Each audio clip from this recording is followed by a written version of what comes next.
parti dans le Grand Nord. Il comptera pas ses efforts. La vie à bord, c'est la peur, le mauvais temps et le Zaran.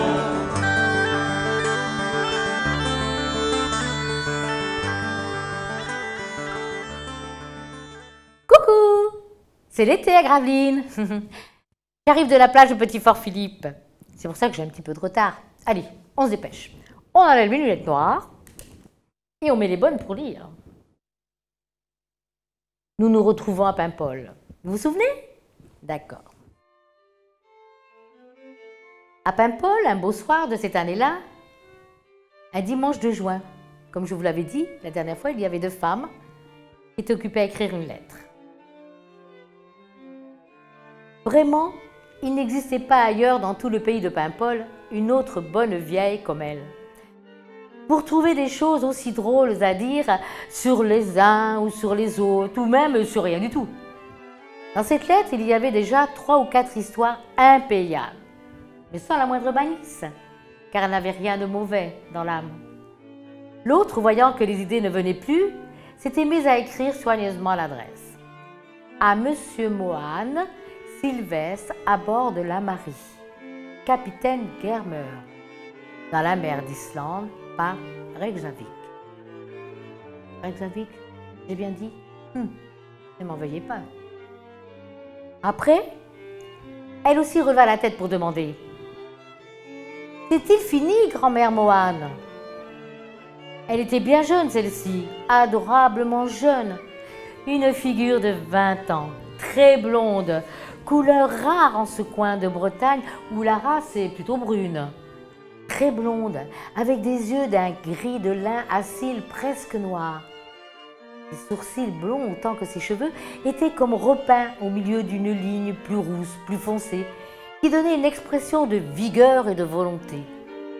Son profil, un peu court, était très noble, le nez prolongeant la ligne du front avec une rectitude absolue, comme dans les visages grecs.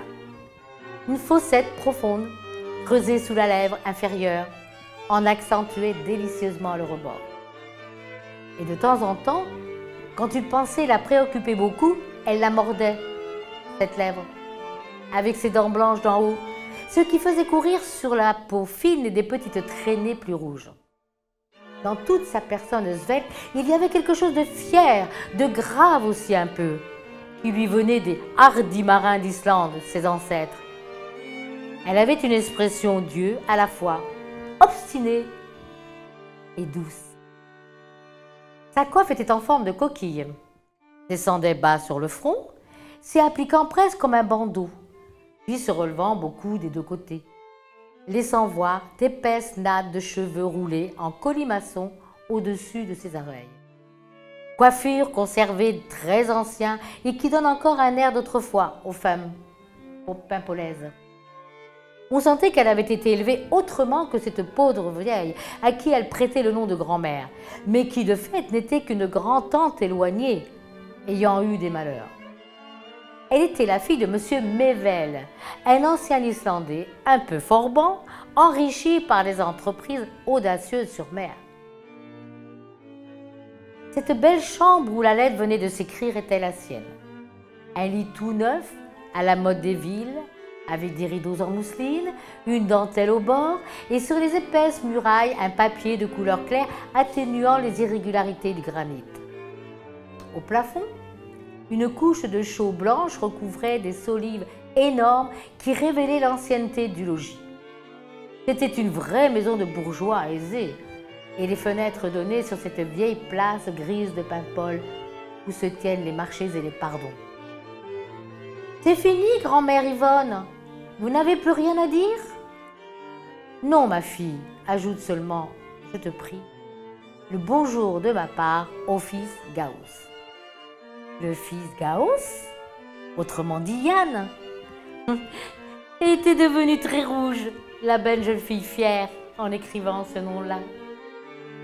Dès que ce fut ajouté au bas de la page une écriture courue, elle se leva en détournant la tête comme pour regarder dehors quelque chose de très intéressant sur la place. Debout, elle était un peu grande.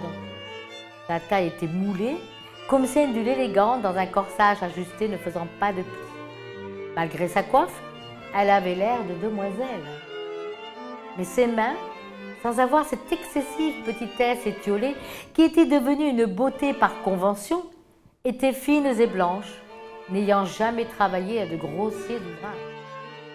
Il est vrai, elle avait bien commencé par être une petite gaude courant pieds nus dans l'eau, n'ayant plus de mère, allant presque à l'abandon pendant ses séjours de pêche que son père passait en Islande.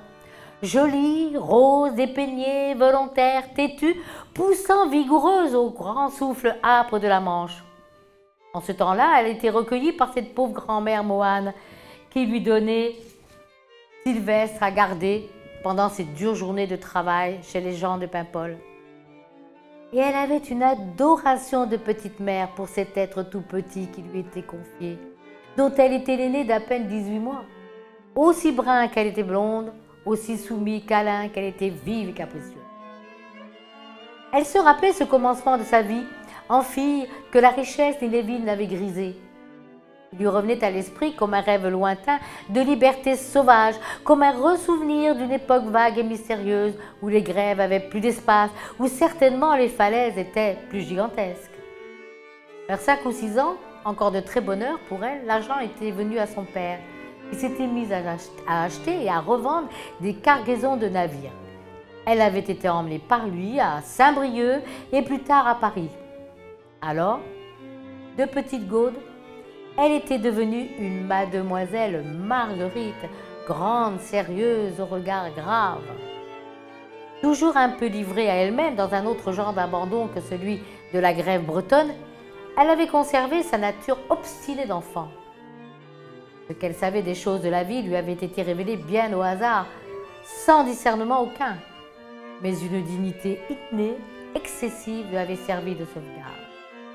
De temps en temps, elle prenait des allures de hardiesse, disant aux gens bien en face des choses trop franches qui surprenaient. Et son beau regard clair ne s'abaissait pas toujours devant celui des jeunes hommes. Mais il était si honnête et si indifférent que ceux-ci ne pouvaient guère s'y méprendre. Ils voyaient bien tout de suite qu'ils avaient affaire à une fille sage, fraîche de cœur, autant que de figure. La suite la semaine prochaine.